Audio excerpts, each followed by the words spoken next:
하나님 말씀 보셨습니다. 하나님 말씀은 로마서 3장 3절부터 8절까지의 말씀. 하나님 말씀은 로마서 3장 3절부터 8절까지의 말씀입니다.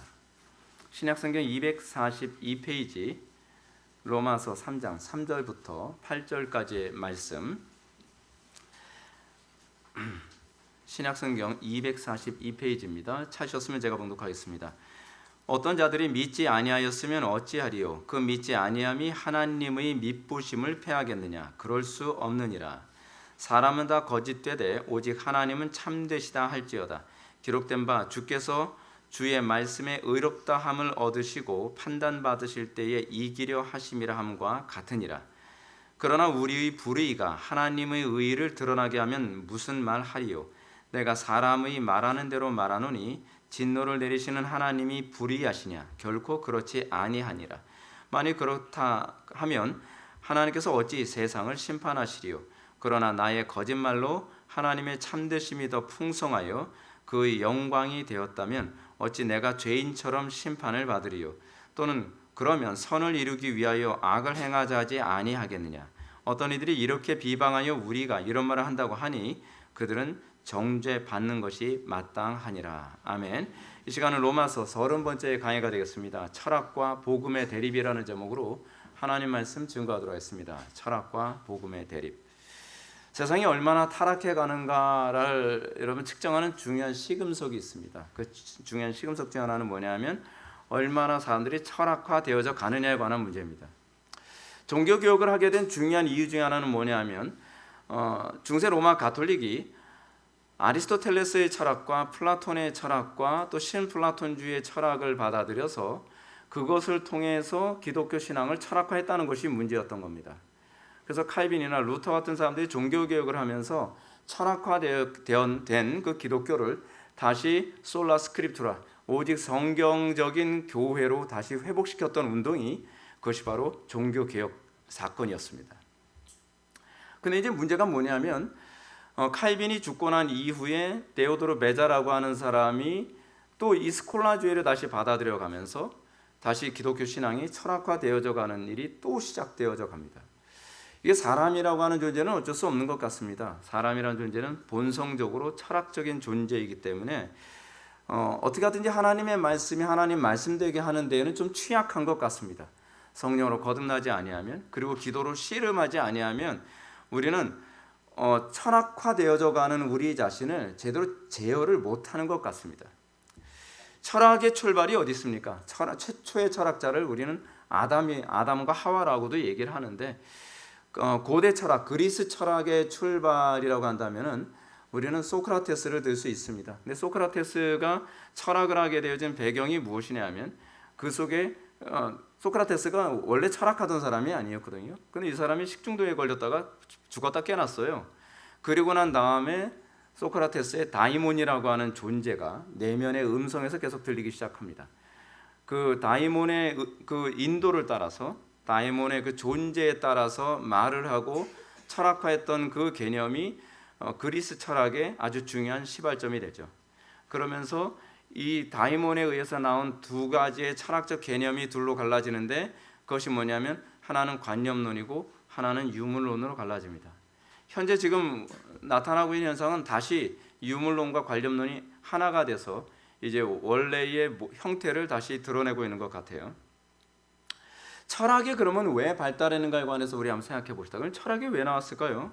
철학이 나오게 된 것을 이해하려면 우리는 먼저 창세기에 나오는 아담과 하와의 범죄 사건을 먼저 이해해야만 합니다. 아담과 하와의 범죄 사건은 우리는 간단히 아담과 하와의 범죄 사건에서 우리가 볼 수 있는 것이 뭐냐 하면 자기 정당화였습니다. 그래서 철학이 발달하게 된 아주 중요한 원인은 자기의 죄악됨과 자기의 오류와 자기의 죄책을 회개하기보다는 정당화하기 위해서 나온 것이 사실 철학적인 배경입니다. 창세기 3장을 보면 아담과 하와가 하나님께서 먹지 말라 금하신 에덴 동산의 열매를 먹고 난 후에 아담과 하와가 어떻게 반응했는지 기억하십시오.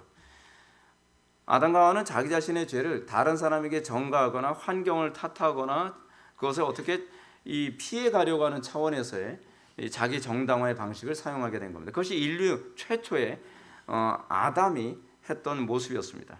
아담은 자기의 잘못을 하와를 창조하신 하나님께 돌립니다.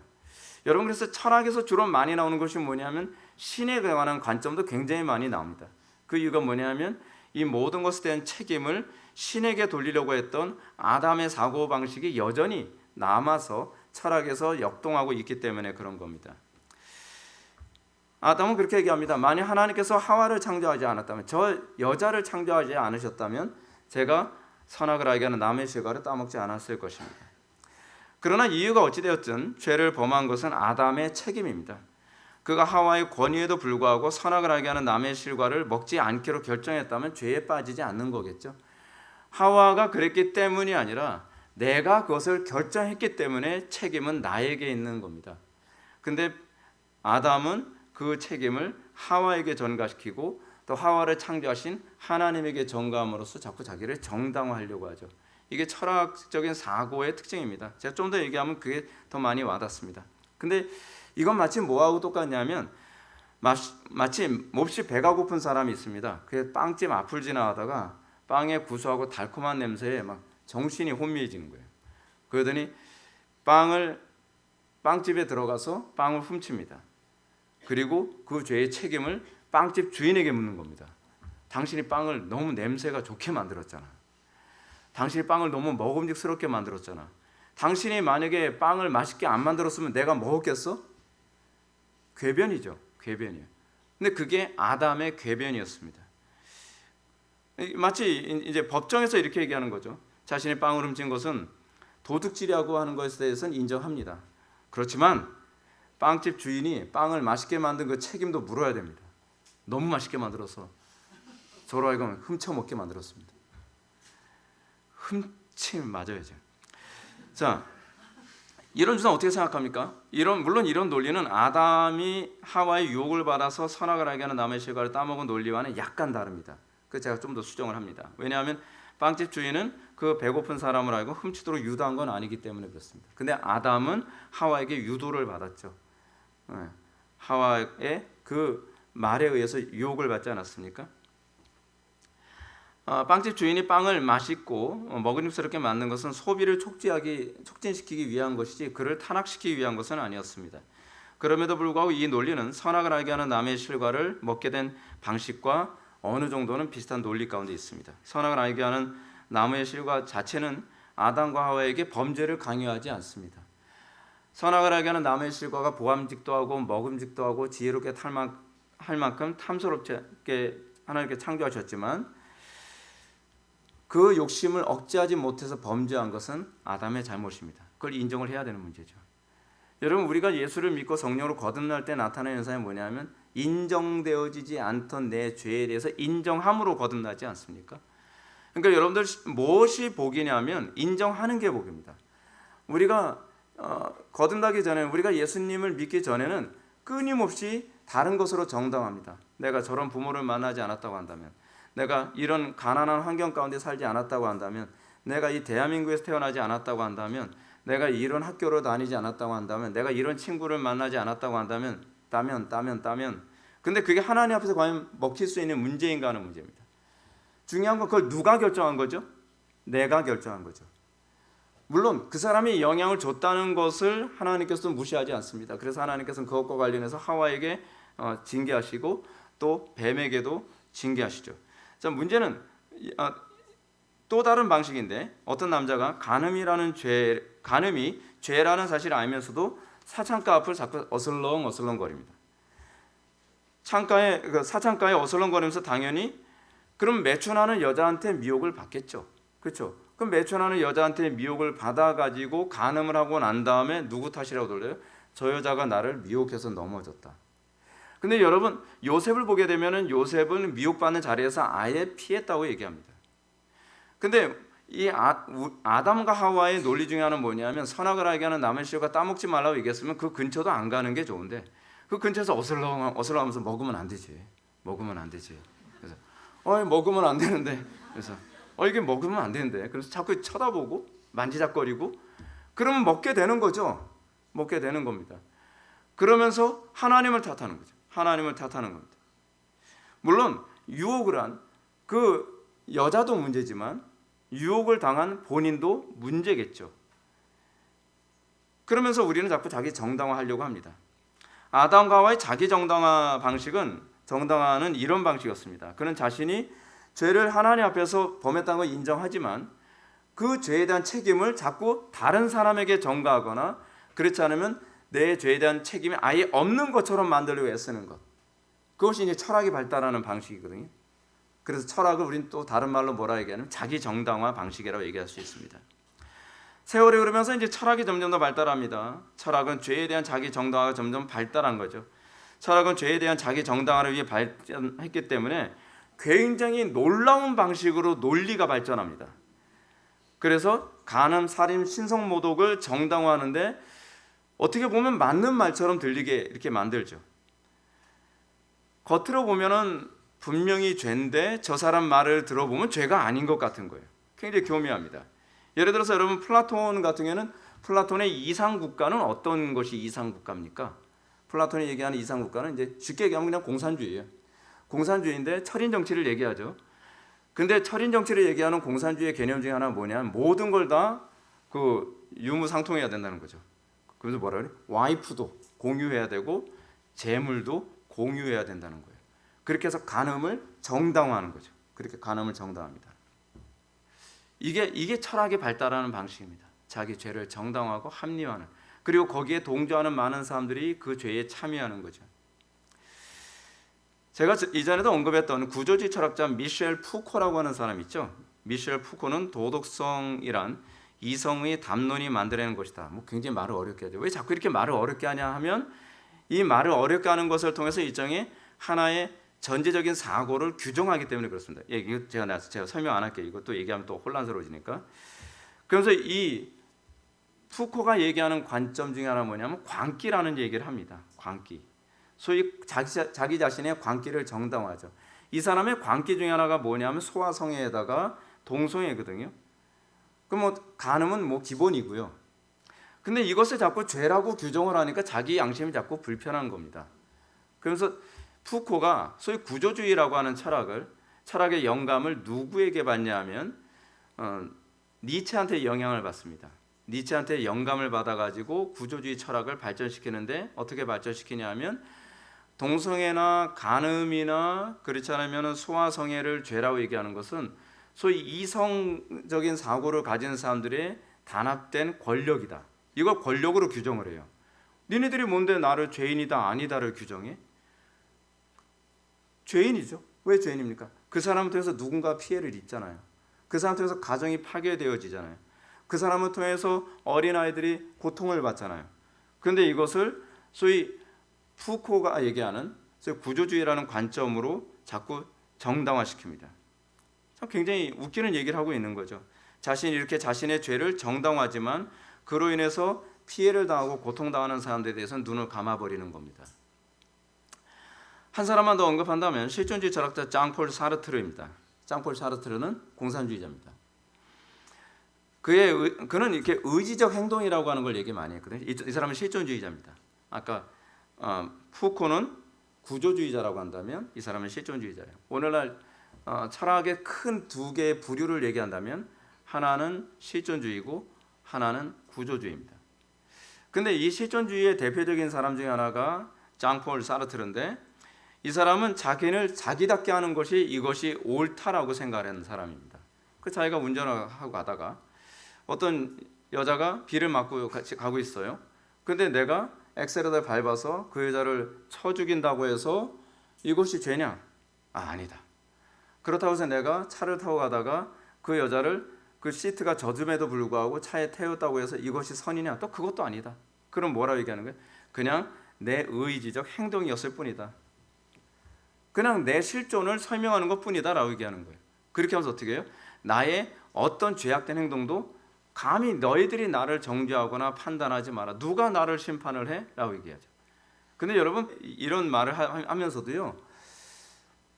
세상이 돌아가는 문제에 대해서 굉장히 구토스럽다라고 하는 그런 책도 쓰고 그랬습니다. 세상을 향해서 정죄도 굉장히 많이 했어요. 정죄를 왜 합니까? 존재하는 방식 있는 그대로 존재하는 건데. 근데 왜 내가 그렇게 존재하는 것에 대해서는 다른 사람들이 인정해야 된다고 얘기하는데 왜 다른 사람들이 그렇게 존재하는 거에 대해서는 왜 정죄를 합니까? 모순이죠. 그 얘기는 무슨 얘기냐면 철학을 하는 궁극적 목적이 자기의 죄를, 자기의 불합리를 정당하기 위한. 그래서 세상을 향해서는 부조리하다고 얘기하는데 자기 자신을 향해서 부조리하다고 얘기하는 건 용납하지를 못해요. 굉장히 모순적이죠. 그게 철학입니다. 그게 철학이에요. 그래서 오늘날 소위 철학한다는 사람들의 특징이 뭡니까? 내로남불이죠. 내로남불. 자기는 철학에 충실하기 때문에 이렇게 행동을 했지만 다른 사람이 그렇게 하는 거에 대해서는 용납할 수가 없는 거예요. 그게 철학을 한다는 사람들의 모순 덩어리입니다. 근데 문제는 기독교인들이 그렇게 가면 곤란하다는 거예요. 기독교인들에게 있어서 이런 모순은 어떤 식으로 나타납니까? 오늘 본문에 나오는 이 유대인들의 문제도 그거 아닙니까? 자기네들은 율법을 지키지 않으면서 율법을 지키지 않는 다른 이방인들을 향해서는 신랄하게 정죄를 합니다. 그러니까 바울이 봤을 때 그 모습 자체가 위선이라고 하는 거죠. 이것이 오늘날 교회 안에서 흔하게 나타나고 있는 거죠. 내가 율법을 알기 때문에 내가 율법을 지키고 있는 겁니까? 또는 내가 실존주의적인 사고를 가지고 있기 때문에 나에 대해서 다른 사람은 정죄해서는 안 되지만 나는 다른 사람에게서 그 지식을 가지고 있기 때문에 정죄할 어떤 명분과 근거가 됩니까? 모순이죠. 모순입니다. 근데 이것이 오늘날 철학과 복음의 끊임없는 팽팽한 대결입니다. 사람들이 인정 안 해요. 여러분, 넌 위선자라고 얘기한다고 해서 인정합니까? 인정 안 하죠. 어떻게 하든지 그러면은 기독교의 모순을 찾아내려고 굉장히 애를 많이 쓰죠. 아니, 그 찾아낼 노력을 하려면 내 자신의 모순을 찾고 자기 성찰이나 하라고요. 근데 우리 타락한 인간의 가장 심각한 문제는 뭐냐면 자기 자신을 들여다보는 것보다는 다른 사람을 정죄하는데 훨씬 예민하고 훨씬 강력하다는 겁니다. 그래서 삶의 변화가 없죠. 변화가 없는 겁니다. 자, 오늘 보면 3절과 4절 말씀을 한번 보시겠습니다. 어떤 자들은 믿지 아니하였으므로 어찌하리요? 그 믿지 아니함이 하나님의 미쁘심을 패하겠느냐? 그럴 수 없느니라. 사람은 다 거짓되되 오직 하나님은 참되시다 할지어다. 기록된 바 주께서 주의 말씀에 의롭다함을 얻으시고 판단받으실 때에 이기려 하심이라 함과 같으니라. 이제까지 바울은 유대인들이 교묘하게 피해가려고 했던 위선과 자기 합리화에 대해서 계속적으로 질타를 합니다.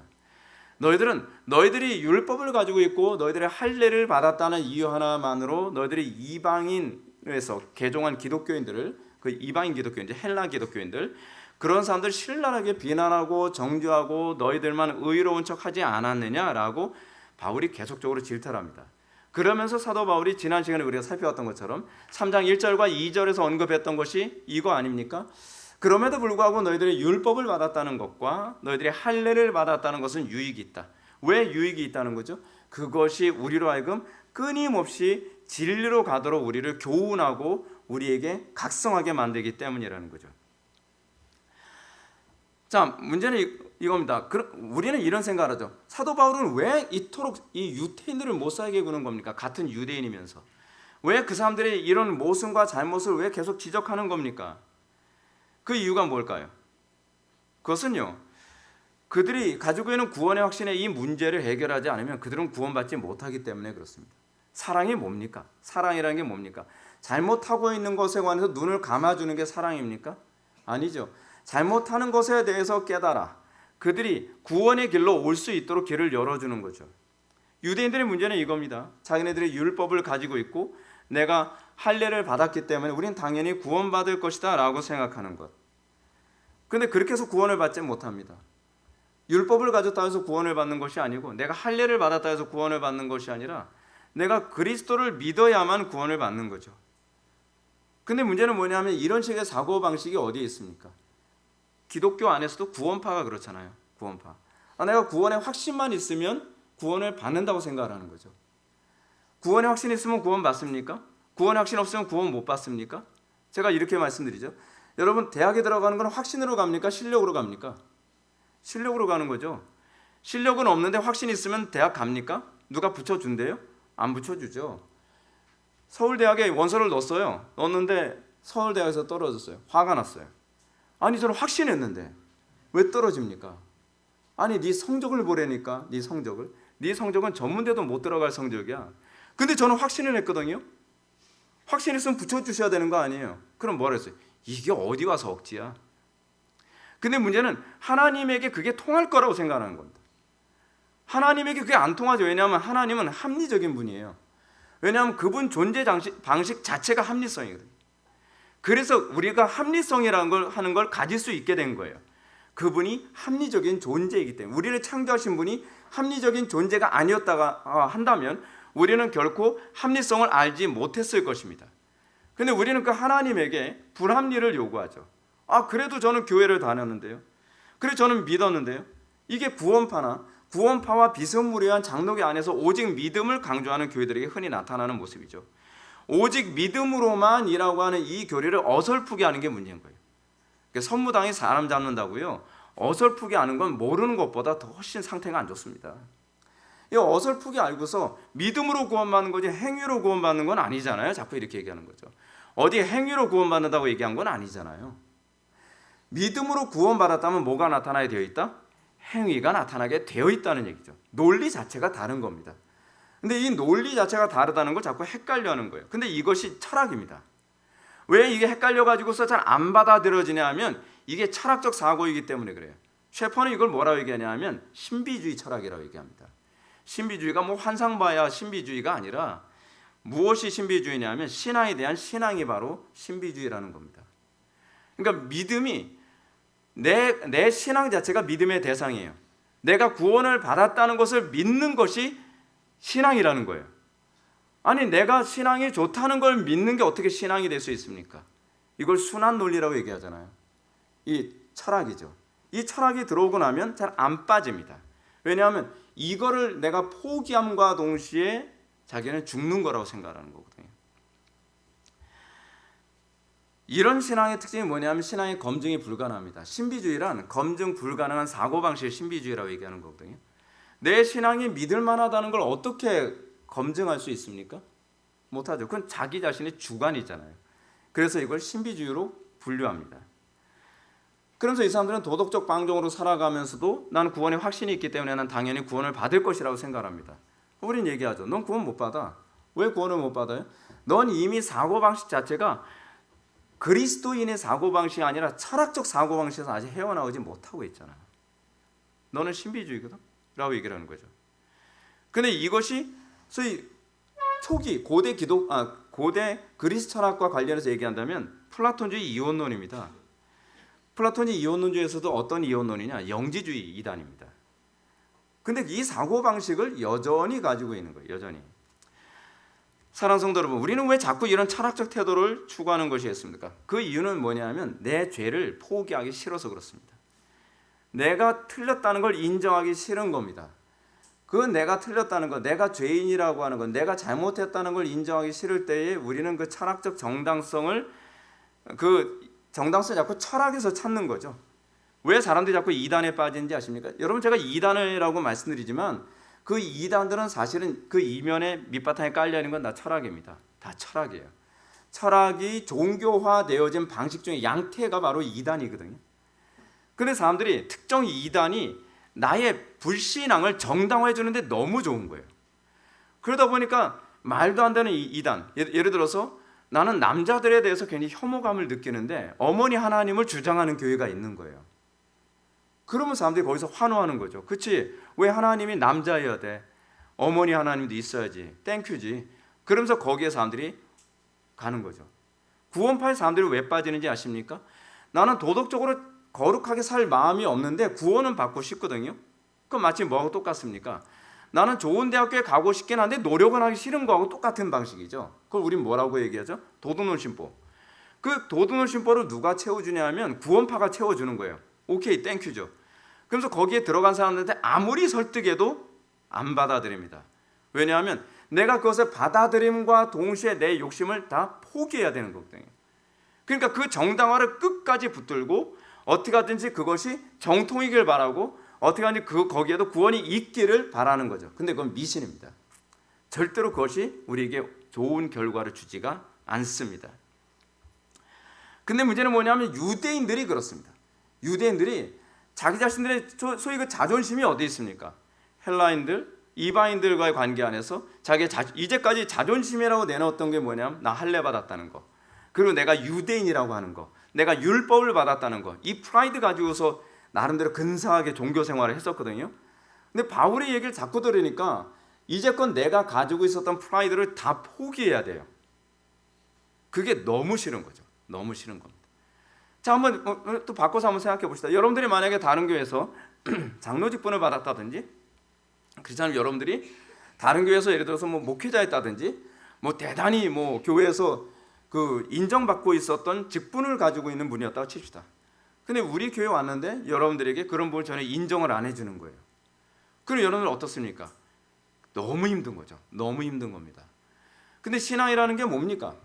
어거스틴이 얘기했던 것처럼 첫째도 겸손이고 둘째도 겸손이고 셋째도 겸손입니다. 하나님께서 아니다 그러면 포기를 해야 됩니다. 근데 유대인들이 이걸 포기하면 죽을 것 같은 거예요.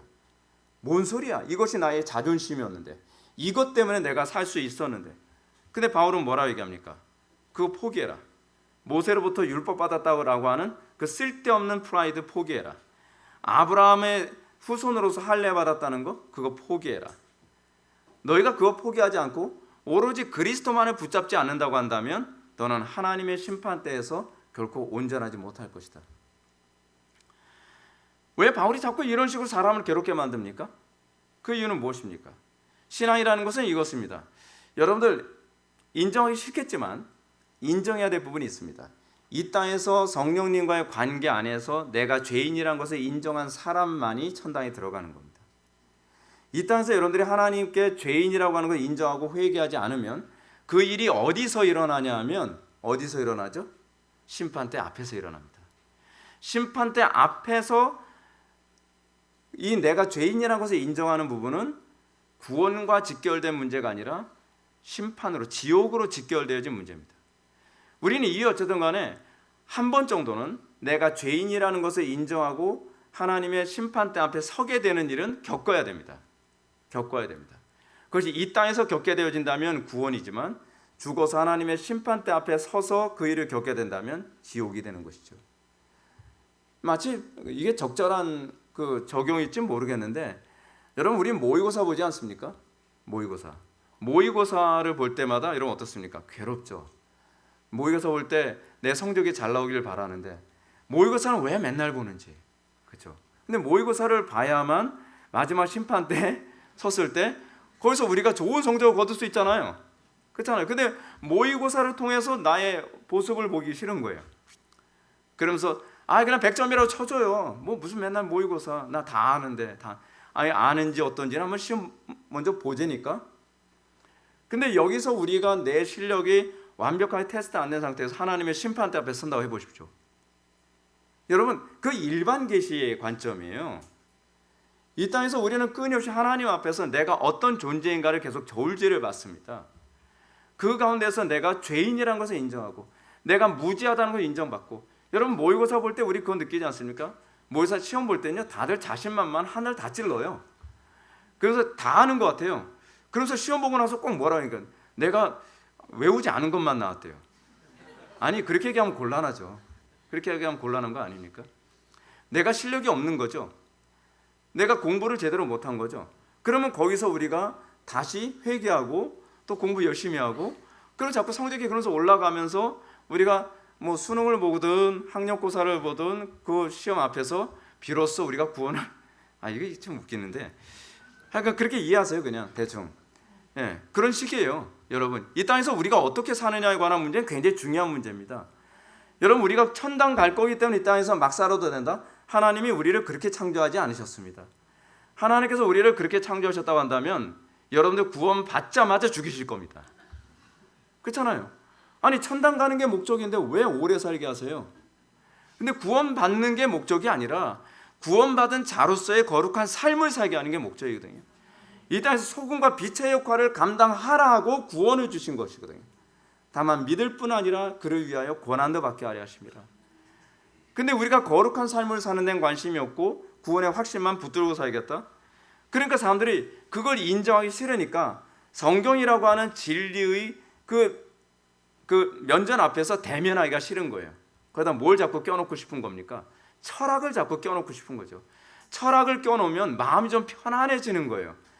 그래서 중세 로마 가톨릭 때 같은 경우에는 어떤 식으로 철학을 껴놓습니까? 면죄부라는 것을 껴놓죠.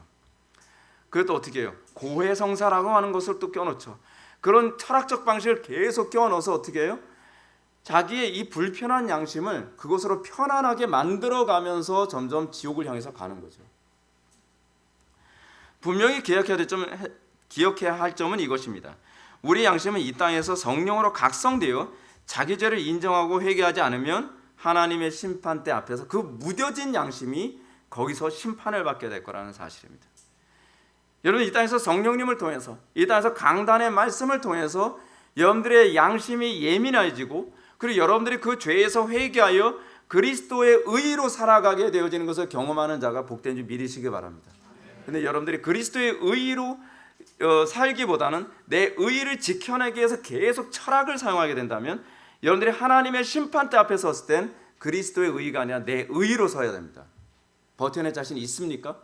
하나님의 심판대 앞에서 내 의로 그 심판을 이겨낼 준비가 되어 있습니까? 가능합니까? 안 됩니다. 안 됩니다. 그것이 문제입니다. 사도 바울은 그래서 사람들을 깨우치는 겁니다. 사랑하는 자기의 동족인 유대인들을 깨우쳐서 너희들 내가 이걸 건드리는 것이 불편하다는 건 아는데 그래도 너희들이 이걸 인정해야만 하나님의 심판대 앞에 섰을 때 멸망당하지 않아라고 계속적으로 사실은 설득하는데, 그것은 사랑에서 나온 것이지 그들을 괴롭히기 위해서 하는 설득은 아니죠. 예. 그리고 이것이 설교자의 사명이기도 합니다. 여러분, 설교자들이 여러분들 듣기 좋은 소리 해주기를 원합니까? 기대하지 마세요. 설교자가 여러분들 듣기 좋은 얘기만 자꾸 하게 되면 여러분들 다 죽습니다. 여러분들이 도대체 왜 설교를 들으러 오는 겁니까? 그거는 하나님의 말씀 앞에 나를 비춰보기 위한 것 아니겠습니까? 나를 의롭다 해주길 원한다고 한다면 여러분들은 설교를 들을 이유가 없습니다. 그래서 어떤 사람들은요, 강단에서 철학을 설교하는 목사님을 좋아합니다. 그렇죠? 제가 누구라고 제가 얘기는 안 하겠지만 어떤 분이 그런 얘기합니다. 목사님, 저 목사님 설교 너무 좋은데요, 굉장히 깊이가 있는 것 같은데요. 실존주의. 저분 설교는 어때요? 사르트르. 저분 설교는요, 칼 야스퍼스. 아니, 철학을 설교하고 있는데 거기다가 예수 그리스도가 나오고 성령님이 나오고 뭐 교회가 나오고 뭐 어쩌고 성경의 용어를 사용하니까 그것이 철학인 줄 모르고 은혜롭다고 사람들이 몰려드는 겁니다. 거기서 많은 사람들이 실족하여 넘어지는 것이죠. 자, 그럼 바울이 지적한 것이 무엇입니까?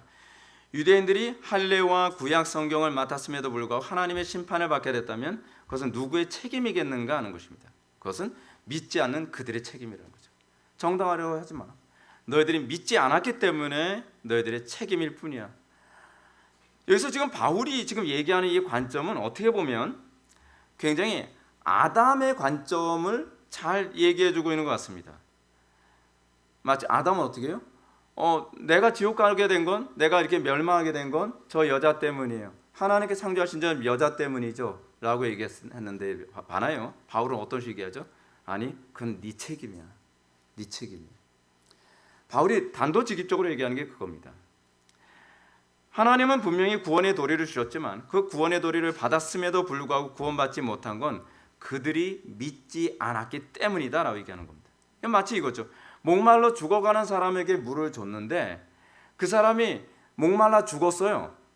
그거는 물을 준 사람이 잘못입니까? 물을 안 마신 사람의 잘못입니까? 물을 안 마신 사람이 잘못이죠. 근데 이 사람이 물을 부여잡고 이 물을 준 사람을 쳐다보면서 난 죽는다 이놈아, 너 때문에 죽는다라고 얘기하는 거예요. 아니 무슨 소리예요? 살리기 위해서 물을 줬는데 왜 물을 마시지 않고 왜 물을 준 사람을 원망하냐는 거예요. 이것이 바로 유대인들의 논리예요. 유대인들의 문제인 거죠. 그것은 물을 준 사람의 책임이 아니라는 것과 같은 논리입니다. 바울은 어떤 자들이 믿지 아니하였으면 어떻게 하리요? 그 믿지 아니함이 하나님의 미쁘심을 패하겠느냐? 물을 마시지 않은 사람이 물을 마시지 않아서 죽게 됐다고 했을 때에 물을 준 사람의 그 호의를 패하겠습니까? 그건 아니죠. 그가 물을 마시지 않은 그의 책임이라는 겁니다. 그렇습니다. 우리가 구원받지 못하는 것은 어떤 식으로 정당화하든지 그것은 하나님의 책임이 아니고요, 환경의 책임이 아닙니다. 다른 사람 책임이 아닙니다. 나의 책임입니다. 내 책임입니다. 하나님의 예정과 작정, 하나님의 주권을 여러분들 들먹이면서 하나님의 작정 때문에 그런 것 아닌가요? 하나님의 예정 때문에 그런 것 아닌가요? 하나님의 예정과 작정이 여러분들의 자유로움까지 망가뜨리진 않습니다. 하나님께서는 너희들이 구원받지 못하는 건 너희들의 잘못이지 내가 너를 지옥 가라고 하는 건 아니라는 겁니다. 그러므로 바울은 이런 궤변에 대해서 반박하기 위해서 그럴 수 없느니라 사람은 다 거짓되되 오직 하나님은 참되시다 할지어다.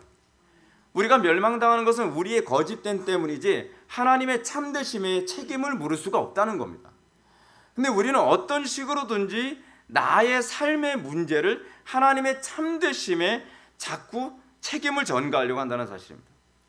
그렇습니다. 이 세상이 하나님의 주권과 예정과 작정에 의해 움직여진다 하더라도 세상에 죄가 있고 악이 있고 불행이 있고 어둠이 있고 그리고 온통 불행이 가득하다 한다 할지라도 그 문제의 책임은 사람에게 있는 것이지 하나님의 책임이 전혀 아닙니다. 왜 그렇습니까? 사람은 다 거짓되되 하나님은 참되시기 때문입니다. 이거 인정하는 게 신앙입니다. 이 전제가 흔들리면 우리는 사르트르처럼 세상은 온통 부조리하다고 생각합니다. 사르트르가 세상을 부조리하다라고 생각한 이유가 뭡니까? 나는 부조리하지 않다라고 생각하기 때문입니다. 모순이죠. 사실은 진짜 부조리한 건 나거든요. 근데 사르트르는 나는 부조리하지 않다라고 생각하기 때문에 세상을 부조리하다라고 생각합니다. 그런데 세상은 정확하게 가고 있습니다. 세상은 잘못과 잘못에 대한 징계, 하나님의 법칙에 따라서 정확하게 가고 있습니다. 사람은 거짓되지만 하나님만 참되시다라는 것을 인정하지 않으면 우리는 세상 전체를 부조리하고 불합리하고 뭔가 모순 덩어리인 것처럼 보여집니다. 그런데 세상은 질서정연하게 움직여집니다. 순리대로 움직여지고 있습니다. 단지 내가 순리대로 살고 있지 않기 때문입니다. 이게 철학적 착시 현상입니다. 이것이 우리가 세상 해석하는 전제가 되어야만 합니다. 이 사실을 바울은 4절 하반부에서 시편 51편 41절 말씀을 인용하면서 이렇게 얘기합니다. 기록된 바 주께서 주의 말씀에 의롭다 함을 얻으시고 판단받으실 때에 이기려 하심이라 함과 같으니라. 그래서 바울은 하나님의 정당성을 5절과 6절의 말씀을 통해서 좀 더 구체적으로 이제 변증합니다. 그러나 우리 불의가 하나님의 의를 드러나게 하면 무슨 말하리요? 내가 사람의 말하는 대로 말하노니 진노를 내리시는 하나님이 불의하시냐? 결국 그렇지 아니하니라. 만일 그러하면 하나님께서 어찌 세상을 심판하시리요? 바울은 유대인들의 불의함을 지적하면서 그들의 불의함의 책임을 하나님의 약속에서 찾아서는 안 된다는 점을 지적합니다. 그들이 불의하고 위선적인 태도를 견지하게 된 것은 율법과 할례 때문이 아니라 그들의 불의함에 있다는 거예요. 그들의 불신앙에 있다는 겁니다. 이유는 뭡니까? 지금 마치 아담의 그 모습에 관한 부분을 그대로 투영해서 얘기하는 것과 같습니다. 이것이 타락한 사람들의 철학적 태도의 문제입니다. 만물보다 거짓되고 심히 타락한 인류는 모든 죄의 책임을 자신이 아니라 남에게 다 탓하게 좋아합니다. 환경과 다른 사람, 더 나아가 신에게까지 그 책임을 돌리려고 하죠. 이런 태도를 보여준 사람이 마르크스와 장자크 루소입니다. 루소주의는 자신의 모든 불행의 원인을 환경, 사회 구조에서 찾았습니다. 그들은 불행을 극복하기 위해 자신을 개혁할 것을 외치기보다는 세상을 뒤집어 엎어야 된다라고 끊임없이 외친 사람이 바로 루소입니다. 루소는 어떤 사람이었냐 하면, 이거는 여러분들이 루소에 관한 책을 조금만 읽어봐도 아는데, 루소는 자기 아내를 하녀 취급했던 사람이거든요. 그래서 그 집에 찾아온 사람이 와이프인지 하녀인지를 구분을 못했어요. 그냥 하녀인 줄 알았어요. 근데 그 하녀 취급하는 그 아내와의 관계에서 애를 5을 낳는데, 애를 첫 번째 애만 숫자 하나 딱 붙이고 고아원에 버리고 나머지는 그냥 이름도 안 붙이고서 다 고아원에 다 버렸어요. 그래서 그 이후에 버려진 아이들의 삶을 추적을 할 수가 없어요. 왜냐하면 아무런 흔적을 남기지 않았기 때문에. 자, 그런데 이 부분에 대한 정당성 어디서 찾냐면 국가가 아버지 노릇하지 않아서 그렇다라고 얘기해요. 그게 장자크 루소의 사회계약론에 나오는 얘기입니다. 국가는 모든 국민들의 아버지 역할을 해야 되며 그 국가는 국민들의 모든 생계를 다 책임져야 된다. 우리 아이들이 이렇게 된 것은 국가가 국가 노릇 못해서 그렇다. 아니, 누구의, 이 아이의 애비가 누구예요? 본인이잖아요. 본인도 아버지 노릇을 제대로 안 하면서 국가가 아버지 노릇 해주길 바란다는 것 자체부터가 모순 아닌가요? 근데 그것이 루소주의고, 그 루소주의적 사고의 영향을 받은 것이 프랑스 혁명이었습니다. 프랑스 혁명에 영향을 받은 사람들이 어떻게, 그렇지, 국가가 아버지 노릇 해줘야 되는데 국가가 국민들을 괴롭혀? 그러면 혁명을 해서 우리를 불행하게 만든 국가를 전복시켜야지라고 외치게 된 것이 1789년에 일어났던 프랑스 혁명의 핵심 사상이었습니다. 근데 그거에 영향을 받은 사람이 누구냐면 바로 마르크스죠. 마르크스가 그것과 사회계약론과 그리고 공산주의 사상을 연결을 해가지고서 소위 이런 공산주의 체계가 만들어지게 된 겁니다. 예전에 로빈 윌리엄스, 맷 데이먼, 벤 애플렉이 그 주연으로 나왔던 영화가 있습니다. 어떤 영화일 것 같습니까? 맷 데이먼, 로빈 윌리엄스, 벤 애플렉. 굿윌 헌팅입니다. 굿윌 헌팅. 굿윌 헌팅이라는 영화가 나왔는데요. 뭐 굳이 번역을 한다면 직역을 한다면 이랬습니다. 뭐 잘했어 윌 헌팅. 윌 헌팅이 사람 이름이거든요. 주인공 이름이에요. 맷 데이먼이거든요. 또는 윌 헌팅은 좋은 사람이야. 뭐 이런 식으로 번역할 수 있죠. 여기서 헌팅, 윌 헌팅이라고 하는 이 맷 데이먼은요. MIT 대학에서 이제 청소부로 일하는 청년입니다. 청소부로 일을 하는데 얘가 머리가 굉장히 좋아요. 그래서 수업을 이렇게 어깨 너머로 수업 보면서 수학이라든지 예술이라든지 과학을 그냥 그 학교 학생들보다 더 잘해요. 그래서 어느 날 수업 시간에 학생이 막 풀다 더 이상 못 푼 문제를 맷 데이먼이 청소하다 말고 칠판에다가 그걸 풉니다. 푸는데 칠판 굉장히 크잖아요. 대학교 칠판이. 그걸 꽉 채워가면서 풀어요. 다 풀었는데 교수님 와서 딱 보더니 이거 누가 푸른 거지? 누가 푸른 거지? 근데 알고 보니까 얘가 푸른 거예요. 맷 데이먼이요. 얘 이름이 윌 헌팅이죠. 윌 헌팅이 푸른 거예요. 근데 얘는 이렇게 생각하는 거죠. 나는 이렇게 머리가 좋은데, 나는 뛰어난 재능을 가지고 있는데 내 환경이 나를 이 지경으로 만들었어. 나를 초라하게 만들었지. 그러면서 자기 자신의 환경과 자기 자신이 이런 부모를 만나서 내가 지질이 못 살고 이 지경이 됐다고 하면서 끊임없이 환경을 탓하고 부모를 탓하고 세상, 소위 공평하지 못한 세상에 대해서 굉장한 혐오감을 느끼고 그래서 굉장히 사고뭉치 행동만 하고 돌아다닙니다. 사고뭉치 행동을 하고 돌아다니니까 이 학생을 불러다가 어떻게 좀 선도를 하려고 하는데 얘가 먹히질 않아요. 그래서 션이라고 하는 그 사람, 로빈 윌리엄스입니다. 이 션이라고 하는 심리학 교수를 불러다가 얘 좀 어떻게 잘 좀 잡아달라고 합니다. 근데 이 윌 헌팅하고 한참 대화를 나누면서 그렇게 얘기합니다. 아, 이런 피해의식을 가지고 있구나 라는 생각을 하면서 이 윌 헌팅을 껴안으면서 눈물을 흘리면서 이런 얘기합니다. It's not your fault. 네 잘못이 아니야. 내 잘못이 아니야. 내 잘못이 아니야. 이게 굉장한 센세이션을 일으켰습니다. It's not your fault. It's not your fault. It's not your fault. 같이 옵니다. 그래서 사람들은 그럽니다. 감동이에요. 감동.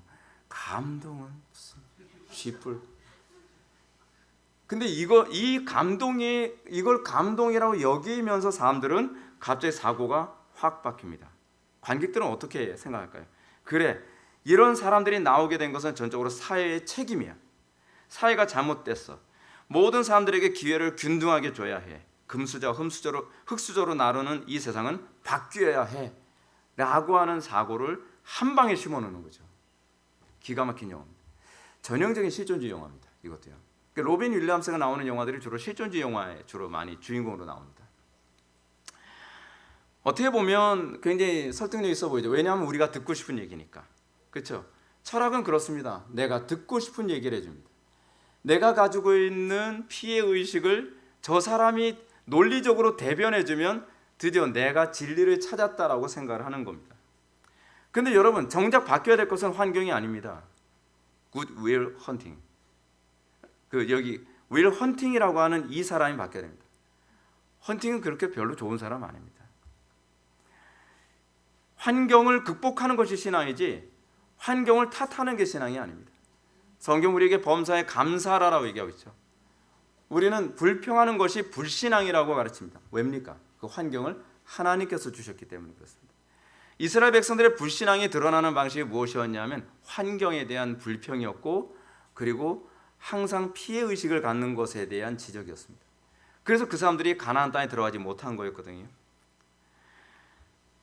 여러분 어떻습니까? 성경 우리들에게 항상 기뻐하고 범사에 감사하라고 얘기합니다. 이런 마음의 태도로 살아가는 사람은요, 같은 환경에서도 다른 인생을 살아갑니다.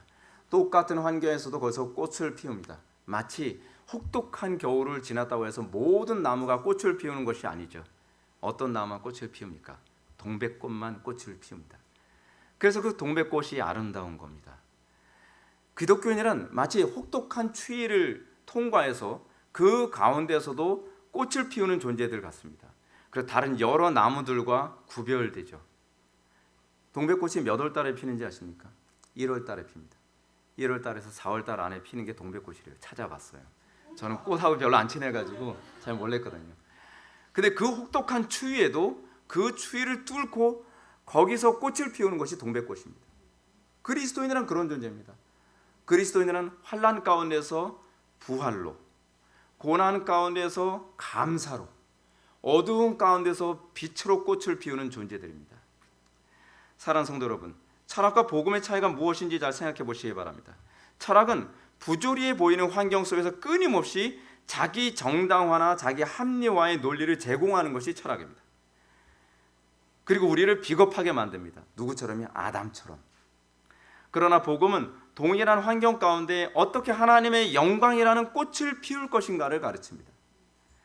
환난은 인내를, 인내는 연단을, 연단은 소망을 나눈 줄 압니다.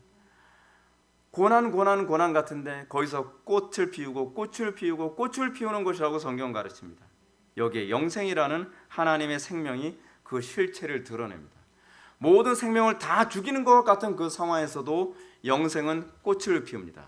그래서 우리는 생명이 없는 불신자들과 여기서 구별됨이 있습니다. 바울이 지적한 것처럼 하나님이 불의하시다면 어찌 세상을 심판하시겠습니까? 하나님이 부조리한 분이라면 어떻게 세상에 소망이 될 수 있겠습니까? 오늘날 교회의 부조리함과 몰상식함 혹은 부도덕함은 불신자들의 공격의 대상이 됩니다. 그렇다고 해서 하나님이 부조리하십니까? 그렇다고 해서 하나님이 불의하십니까? 그렇다고 해서 하나님이 부도덕하십니까? 그렇지 않다는 것입니다. 하나님은 거룩하시고 하나님은 변함이 없습니다. 단지 우리가 하나님 앞에 바로 서지 못했을 뿐입니다. 그래서 많은 사람들이 이런 교회의 부조리함을 보면서 복음이 아니라 철학의 소망을 찾으려 합니다. 이런 현상 오늘날 교회의 책임이 큽니다. 교회는 회개해야만 합니다. 이 세상에 철학을 따라가도록 만든 것은 어떤 면에서는 교회가 중요한 역할을 했습니다. 교회가 세상에서 소망을 주지 않았기 때문에 세상 사람들이 이제는 복음이 아닌 철학에서 소망을 찾으려고 하면서 세상이 붕괴되고 망가져가고 있는 것입니다. 사랑하는 성도 여러분, 회개하고 복음으로 돌아오시기 바랍니다. 복음 안에만 소망이 있고 복음 안에만 구원이 있습니다. 우리가 이것을 붙들고 살 때에 세상은 교회 속에 있는 그 영광스러운 소망을 바라보게 될 것입니다. 기도하시겠습니다. 사랑이 많으신 하나님, 우리가 오늘 시간 철학과 복음의 관계 안에서 복음이 왜 위대한지 그리고 철학이 왜 위험한지를 다시 한번 알게 하여 주심을 감사드립니다. 우리가 철학화되지 않게 하여 주시고 우리가 오로지 하나님의 말씀 앞에 정직해지게 하여 주옵소서. 예수님의 거룩하신 이름으로 기도 올려옵나이다. 아멘.